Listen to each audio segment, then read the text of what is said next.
Let's bring in the chief economist at the Milken Institute. William Lee is here for us. Thanks so much for joining us on the program today. Now, these talks follow Trump's trade deal with the EU, and that's not been without frustration. France denounced it, saying it was a submission. Germany warned of economic damage.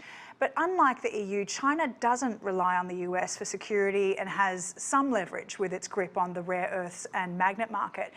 Can China afford to let these talks play out for months and try and squeeze the US in the process? And China, well, I think, cannot afford to wait too long because it is such a great producer. It's stocking up a lot of stuff at home that's not selling abroad, and other countries just aren't big enough to receive all of the surplus production.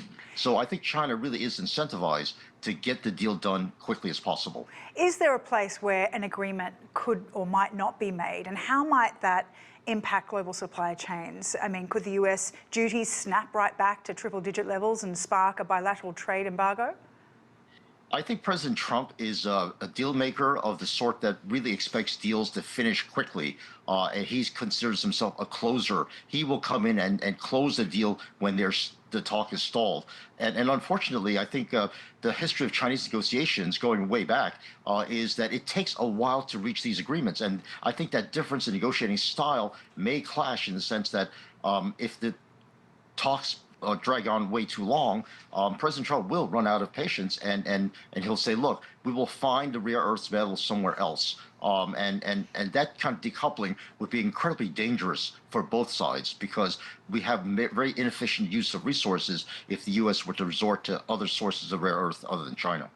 Right, and there's been some reports that the US paused curbs on tech exports to China to avoid disrupting trade talks with Beijing and support Trump's efforts to secure a meeting with Xi this year. How likely is it, do you think, that we'll see the two leaders meet face-to-face? I think a face-to-face meeting would accelerate talks, because I think that's even a phone call led to better understanding of what both sides are trying to negotiate. And right now, I think the easy wins are going to be to get the supply of rare earth metals to be flowing again, not just the United States, but to the rest of the world.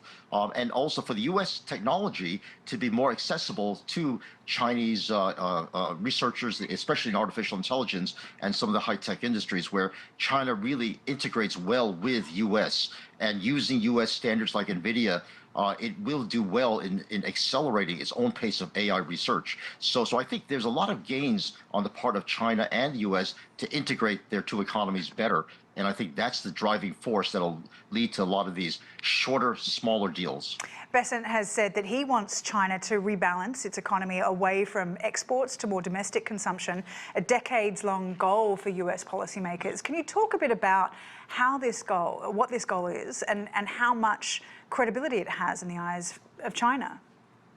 I think China has seen that its success is in its ability to manufacture and so efficiently engineer manufacturing to the point of being able to produce cheaper and more efficiently than anyone else in the world.